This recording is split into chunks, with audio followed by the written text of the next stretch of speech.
it's our day 3 here in Vietnam. And today, magtutour kami dito sa Mai Son. So, this is a 1 hour drive away from the city. And this is ruins tong Mai Son. And may entrance fee siya na 150,000 dong. So, nag-rent lang kami ng sasakyan coming here. So, 700,000 yung rent namin for 4 hours. And before coming here, nag-breakfast kami along the way lang sa Banh Mi Saigon. And masarap din yung banh mi nila. So we are waiting for the shuttle para daling kami dun sa sa mismong mga ruins yung sa historical sites.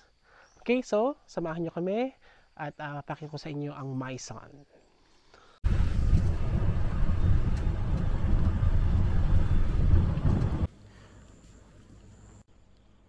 Maganda palang gawin guys, pag nag-run kayo ng sasakyan, agahan nyo yung alis. Kasi like what we're doing the past 2 days, maaga kami nag-tour kasi nga ang init na pagdating ng mga 10 o'clock, ganyan, 9 o'clock, sobrang init na. Kaya umalis kami ng hotel 5:30 AM, tapos kumain lang kami along the way. Tapos, yan, 7 nandito na kami. Problema lang, dahil sobrang aga namin, walang katao-tao, which is a good thing.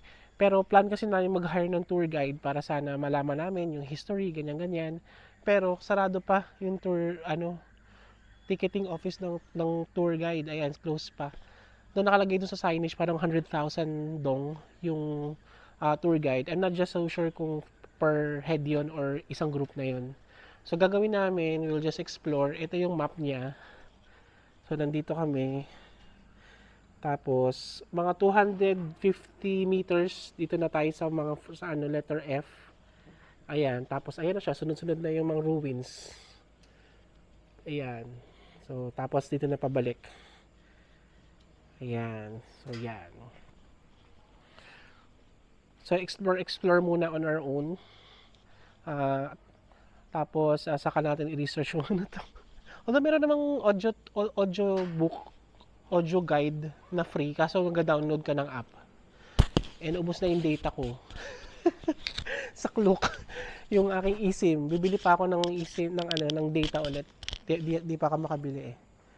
Ayun, so let's go. Explore natin. Nag-CR lang yung mga kasama ko. And then tara, sama-sama nating alamin ang history ng Mai Son ancient ruins. Mama.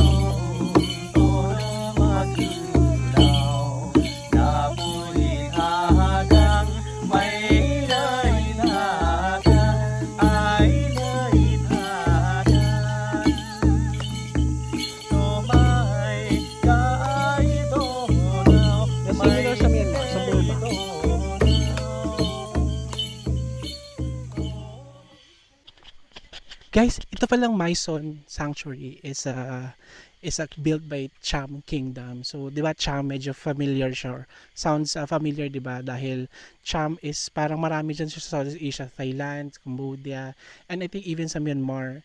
And this complex is actually a Hindu temple, a Hindu complex back in the 14th century pa. It was built daw during the 4th to 14th century. So, matagal siya. Ilang parang 10 years yun. 100 parang 100 years no na in the making itong buong complex na ito. And 'di ba yung Vietnam, alam natin na walang state religion because this is a communist country, but back in the day it is a Hindu at least this place it is a Hindu area. Kaya yung influence ng Indian ay makita dito, 'di ba? And rin to, this is also an important location where Hinduism spreads across Southeast Asia. So nice, no? Ang ganda ng history, no? Hindi lang siya basta-basta mga sites and ruins. Kasi tinan nyo to, isa pa to. Tinan nyo, napakadaming lotus dito pa. Isa pa yan sa maganda dito. At ang lalaki ng lotus nila, kita nyo ba? Hindi ko alam kung nakikita nyo eh. Yan, nalalaki oh. Naalala ko tuloy yung yung Crazy Rich Asians, if you remember that book, 'di ba parang yung sa dulo doon yung party nung pinaka head nila of the family. Yung party nila is sa pag-bloom ng rare lotus flower. Kakatawa, 'di ba? Anyway, so let's continue our tour.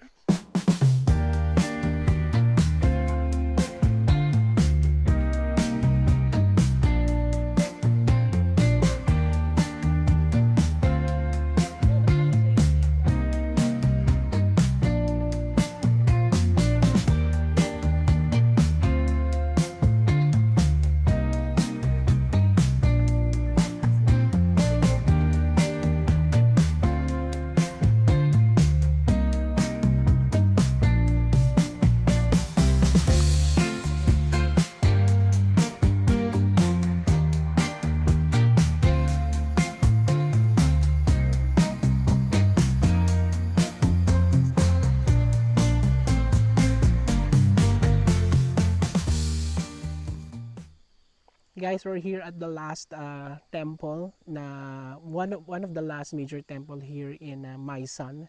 So, Maisan is an ancient Cham temple complex daw dating back the 4th century to 14th century. So, it was built nearly a 1,000 years difference.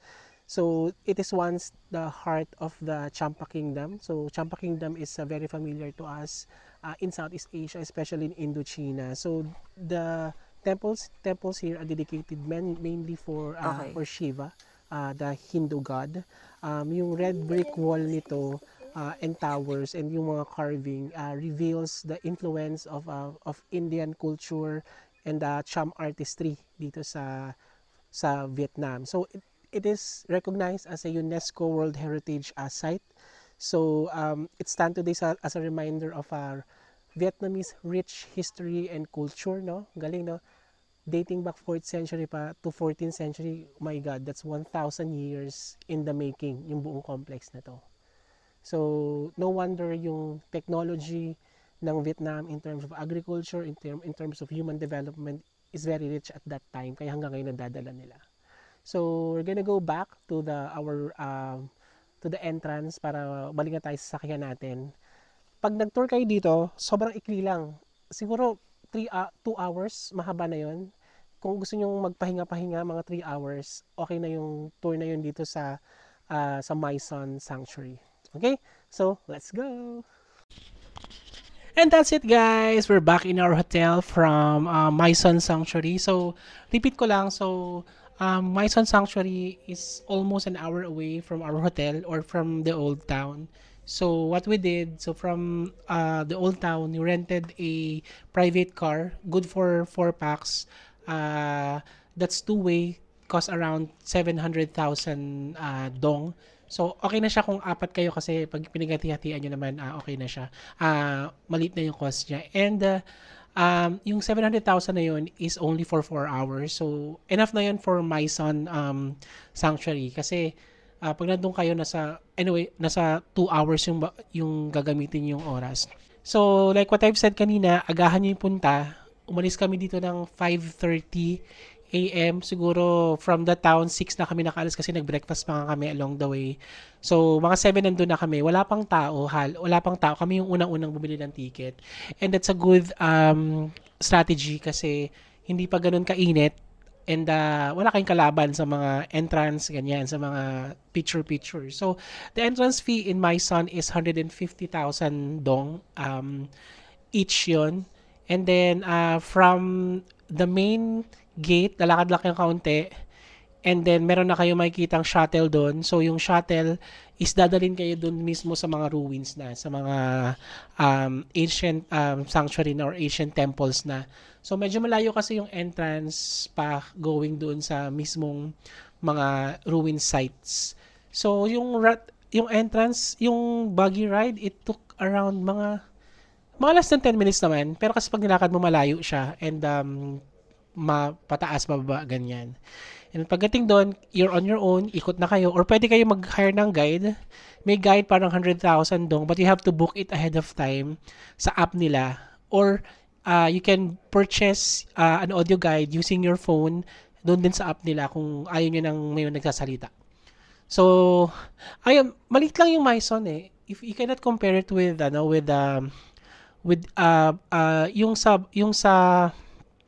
Bagan sa Burma and sa Angkor Wat, hindi siya ganoon kalakihan, hindi ganoon kadami ruins. Parang ano lang, parang mga 7 lang yung sites. Tapos yung iba talaga sirang-sira na. Pero maganda rin siyang puntahan para mag-picture and appreciate yung architecture ng mga Cham people nung 4th to 14th century. So that's around, ang tagal na nun 1,400 years na no, yung nakaraan. So that's our today, and we came back here at around 10 a.m. We had our early lunch and sobrang init ngayon sa labas, and because of that, baka magpahinga muna kami, baka mag-swimming ako sa baba, and then alas uli kami ng mga 4 para mag-ikot-ikot sa town at magkape-kape lang. So, tatapusin ko na itong vlog na to dito. Hindi ko alam kung gano'ng kahaba to. If you're gonna go on a vlog later on, I'll just do a separate vlog on that. So guys, thank you so much for watching this video. So if you haven't subscribed yet to our channel, please do subscribe para pag mayroong bago kaming adventure, una kayo makaka-receive ng notification. Bye guys!